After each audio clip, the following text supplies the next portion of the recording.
Kaikilla pitää olla tasa-arvoiset mahdollisuudet hankkia koulutusta, tehdä työtä sekä edetä uralla ja opinnoissa. Sukupuoli tai muut henkilökohtaiset ominaisuudet eivät saa olla este. Tämä on kirjattu EU:n ja Suomen lainsäädäntöön sekä moniin kansainvälisiin sopimuksiin. Laki naisten ja miesten tasa-arvosta ja yhdenvertaisuuslaki ovat lakeja, joissa säädetään tasa-arvosta ja yhdenvertaisuudesta. Lakien mukaan korkeakoulujen on edistettävä tasa-arvoa ja yhdenvertaisuutta aktiivisesti ja suunnitelmallisesti.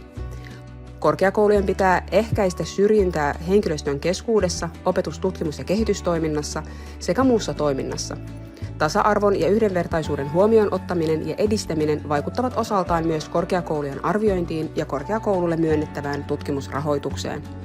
Hyvässä työ- ja opiskeluympäristössä jokainen tuntee olonsa turvalliseksi. Jokainen huomioidaan ja häntä arvostetaan sellaisena kuin hän on. Lain mukaan seksuaalinen ja sukupuoleen, sukupuoli-identiteettiin tai sukupuolen ilmaisuun perustuva syrjintä ja häirintä on kielletty.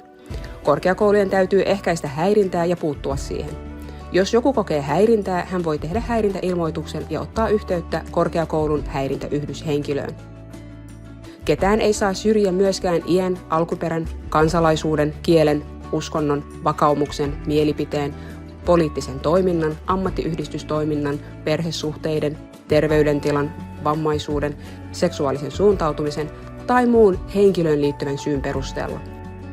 Lain mukaan ihmisten erilainen kohtelu ja suunnitelmalliset erityistoimet ovat sallittuja, jos niiden tarkoituksena on edistää tasa-arvoa ja yhdenvertaisuutta sekä estää ja poistaa syrjinnästä aiheutuvia haitoja. Tätä kutsutaan positiiviseksi erityiskohteluksi. Lainsäädäntö edellyttää, että jokainen ammattikorkeakoulu ja yliopisto tekee tasa-arvo- ja yhdenvertaisuussuunnitelmat. Nämä kaksi suunnitelmaa voidaan myös yhdistää. Suunnitelmien tarkoituksena on turvata ja edistää tasa-arvon ja yhdenvertaisuuden toteutumista. Suunnitelmiin kirjataan esimerkiksi, miten korkeakoulut työnantajana edistävät tasa-arvoa ja yhdenvertaisuutta henkilöstönsä rekrytoinnissa, urakehityksessä, palkkauksessa ja työoloissa. Suunnitelmiin sisällytetään myös, miten korkeakoulut tukevat henkilöstöä työn ja perheen yhteensovittamisessa.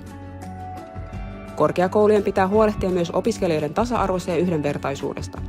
Niiden on varmistettava, että tasa-arvo ja yhdenvertaisuus toteutuu opiskelijavalinnoissa, opetuksen sisällössä sekä opetuksessa, ohjauksessa ja arvioinnissa. Tasa-arvo- ja yhdenvertaisuussuunnitelmaan pitää kirjata korkeakoulun lähtötilanne ja ne toimenpiteet, joilla tavoitteet pyritään saavuttamaan. Suunnitelmaa tarkistetaan ja päivitetään säännöllisesti ja siihen kirjattujen tavoitteiden toteutumista pitää myös arvioida. Tasa-arvo- ja yhdenvertaisuussuunnitelmasta ja sen päivittämisestä on tiedotettava opiskelijoille ja henkilökunnalle.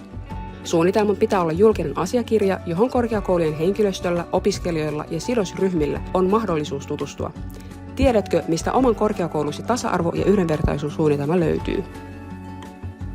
Korkeakoulu voi sisällyttää tasa-arvon ja yhdenvertaisuuden teemoja esimerkiksi uusien työntekijöiden perehdytykseen, esihenkilökoulutukseen, kehitys- tai ohjauskeskusteluihin, opetukseen tai tutkimusprojektien sisältöihin ja toteutustapoihin. Jotta yhdessä määritellyt tavoitteet toteutuvat, johdon pitää sitoutua tavoitteisiin sekä varata resursseja tasa-arvoa ja yhdenvertaisuutta edistävään työhön. Tasa-arvo- ja yhdenvertaisuussuunnitelmaa ei tehdä vain rahoittajille tai lainsäätäjille, vaan korkeakoulun arkea varten. Jokaista opiskelijaa ja työntekijää arvostavan ja huomioivan yhteisön rakentaminen ja ylläpitäminen kuuluu kaikille ja kaikki hyötyvät siitä.